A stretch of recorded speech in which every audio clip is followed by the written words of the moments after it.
Greetings, greetings, greetings. This is a bookshelf tour, and as you can see, it's kind of flooded with like figurines. But anyway, over here is like largely my philosophy section, but there's some exceptions, of course. Over here, 13 Theories of Human Nature. I've only read some of this book, have not read most of it. I'd like to check it out. Oh my God, Montaigne, The Complete Essays. This big ass book right here. Cannot remember the meat of what I was studying in class with this. I'd like to read it again. Also, this right here is an alternate Fantastic Four comic with the Hulk, Ghost Rider, Spider-Man, and Wolverine. Pretty cool stuff. There's some other assorted stuff here. Some general stuff here. Some Heidegger, Discourse on Thinking, Utilitarianism, Hume, an inquiry concerning the principles of morals, Plato's Five Dialogues. I need to give that another read pretty soon.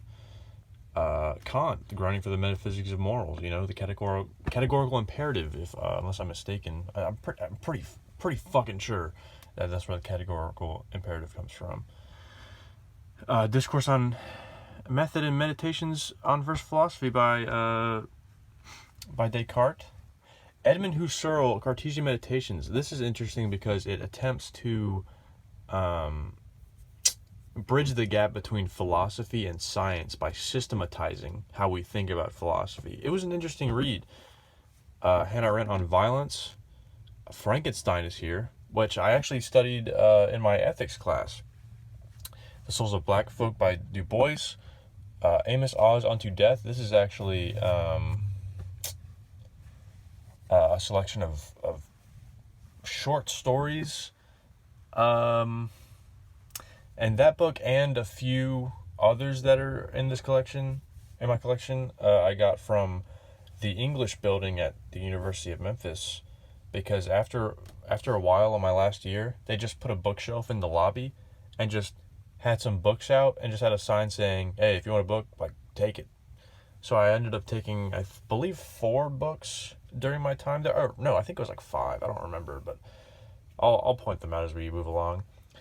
The Wind's 12 Quarters. This is a selection of short stories. Particularly the one that I got it for was The Ones Who Walk Away from Omelas, which is it's like a response to utilitarianism. I don't want to spoil too much, but it's pretty much like, if the perfect society runs on the suffering of one innocent child, is it worth it, essentially? Asylum by William Seabrook. Seabrook is a character who, he's an author, but he's a guy who I have a few assorted works of, who interested me because, I first heard about him in a Vsauce video, because he's one of the first human beings to have noted eating meat. Or not one of the first ones, but one of the more contemporary ones. He's just an explorer dude.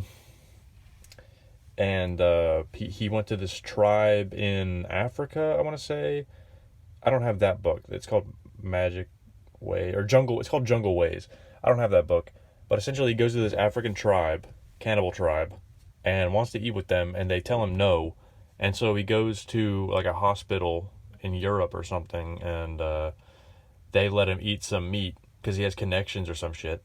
And in the book he just talks about how he was eating meat with the tribe. So it's pretty interesting, pretty funny. This is my cover for Watchmen. The book itself is not on the shelf right now. Princeton Readings in Political Thought. This was a book that I rented for a class, and I liked it so much. It's not even a thing itself. It's a collection of readings, but I wanted it so bad that I got it. There's some good shit in there. Hobbes, Locke. I was happy to see that A Modest Proposal by Jonathan Swift was in there, and I'd been meaning to reread that. The Strange World of Willie Seabrook. Back to William Seabrook stuff. This is actually a biography written by his wife, or his ex-wife, I guess, at the time. Pretty much detailing that he was kind of crazy, kind of wild. There will be another Seabrook book down the line, pretty far away, actually. This is another book from that shelf at school. 8 Modern Essayists. It has some Orwell in there. I don't remember who all it has. I'll check it out later. This book is that racist. This was for this was back when I was a teaching major. And this is a book on race literacy. Awful Archives I took for my persuasive writing class. And it's essentially just like how the drive to blame conspiracy for things shifts, causes like a paradigm shift in like the society's way of thinking about rhetoric. I don't know. Honestly, I'm kind of just talking on my ass for that one. To teach, The Journey of a Teacher. This is back when I was a teaching major as well, but like I kept it because honestly, I could just flip to any page and find a line or like a paragraph that just was inspiring to me, that showed compassion. And it's a book I'd like to revisit. I'm sad to admit I have not read Mouse yet. I wish to, I just haven't. I've just had so many other books in the queue. Check it. Here's a dope-ass Droideka action figure I have. Not gonna lie, kind of flexing. This whole video is kind of to flex that I have this. The Myth of Sisyphus is a book that I'm reading right now, and normally it isn't on the shelf. I just put it there so I could talk about it right now. It is a philosophical meditation on suicide by Albert Camus, and pretty much, I've only read the first chapter so far, and pretty much the main thing he said the book is about so far, like the main idea, is that it's easy to be logical, but it's almost impossible to be logical until the bitter end, right? And he's saying, at what point does emotional inclination take over? Like, you can get to the very brink off of logic, but it's emotional inclination that actually puts you over the edge. And I'm honestly, it's been an enjoyable read so far. And I'm flexing. I got all 9 Bone books here. Got some Missile Mouse that I got from the book fair at like elementary school. Not even lying. And honestly, they're not bad. These are all graphic novels. And then I got a optical illusion book here. It's pretty cool. This is a collection of drawing books that I filled with my comics. And check it, Guinness World Records 2011 gaming edition, gamer version. And I have 2010 and 2011 right there. My Minecraft skin as a toy, hell yeah. This is a book about the yellow fever. I don't remember that. Ooh, this is interesting because this book right here, Professor Toothy, The Final Lesson. You may know Film Cow on YouTube. They did Charlie Unicorn and Llamas with Hats. They also did a short called Professor Toothy, which I was a big fan of. And I checked out their store at some point, and I realized they had a book companion to Professor Toothy. And I looked at the Amazon reviews, and people were like, look, I know this looks like a shitpost, but this is actually really good. So, they convinced me. I got it.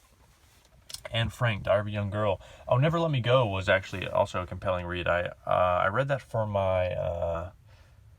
some literary class, but it was good. It was pretty compelling. Call of the Wild right there. The Confessions of Felix Kroll. Confidence Man. This is a book I want to read. I think it'd be pretty fun. This is another one of those books that I got from the shelf at school. The Mad Cooler. This is like Mad Magazine stuff. Pretty cool. I'd like to crack more into that. Oh no. Oh god. Okay, I gotta put it over here. Goddamn. To Kill a Mockingbird, an abridged version of Greek myths and legends right here. A bunch of comics. I have Marvel Civil War. Wow, the lighting is not great right here, not gonna lie to you. Marvel vs. DC.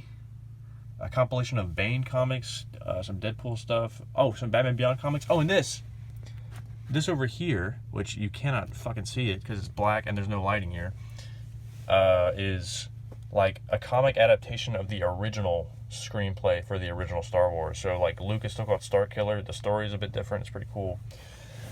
Down here on the third level of the iceberg, this book, Millennium Meltdown. This is not like, this is about Y2K, but it's not from after Y2K. It's a book anticipating Y2K, and my mom gave it to me.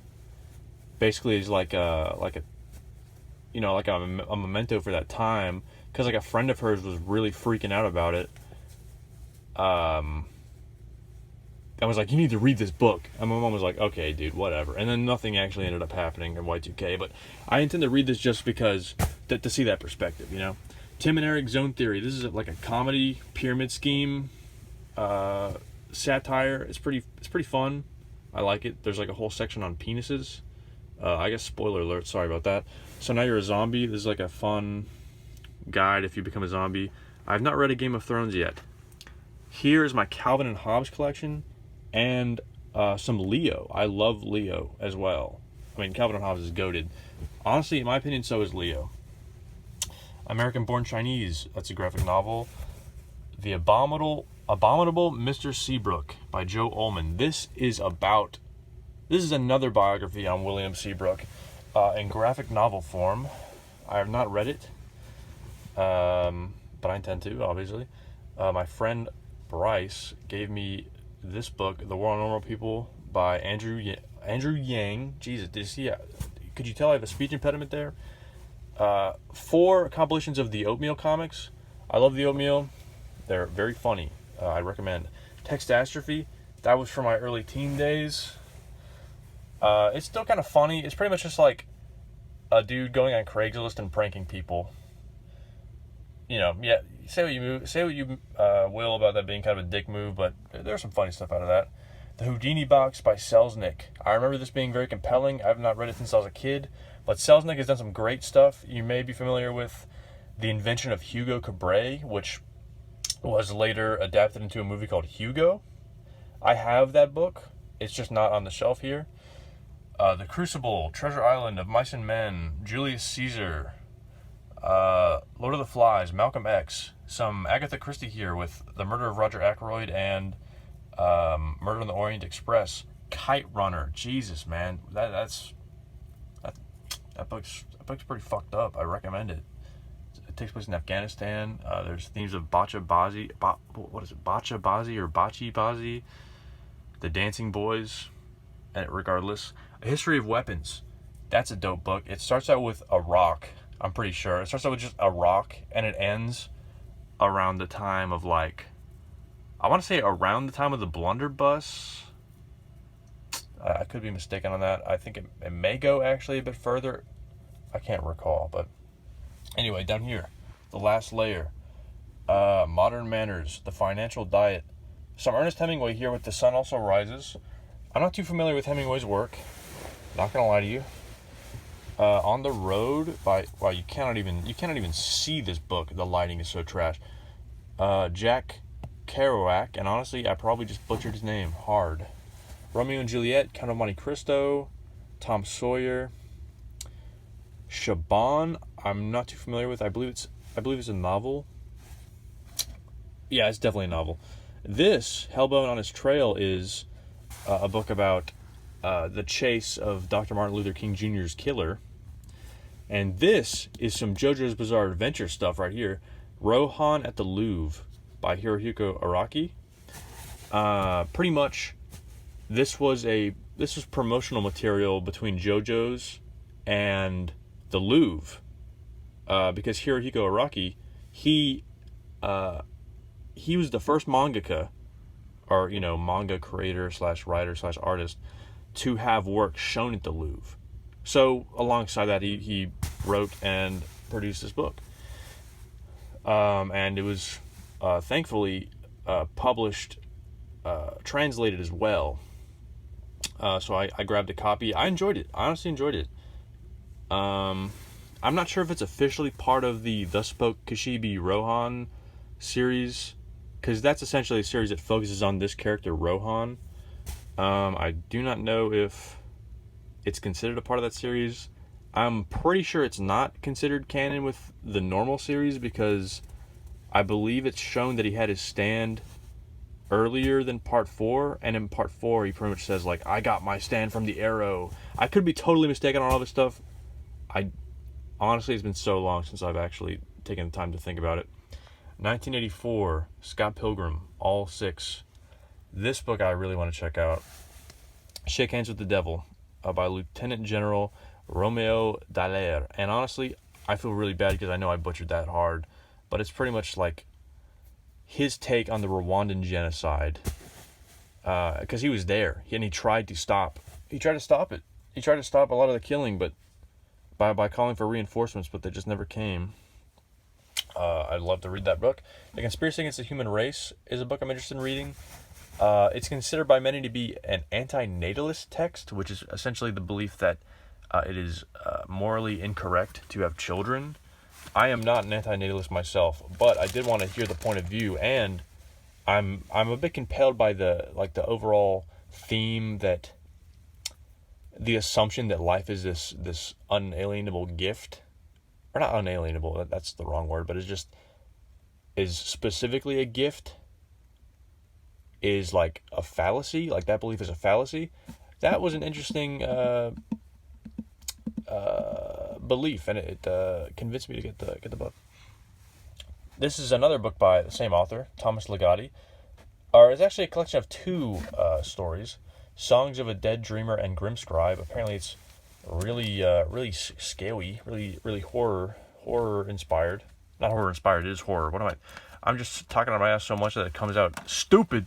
Anyway, The Magic Island. This is Seabrook again. This is the book that I've been working on for like 2 years that I've been struggling with. Not because of the book itself, but because I have like a shitty attention span and blah, blah, blah, blah, blah. But I've been reading a lot more.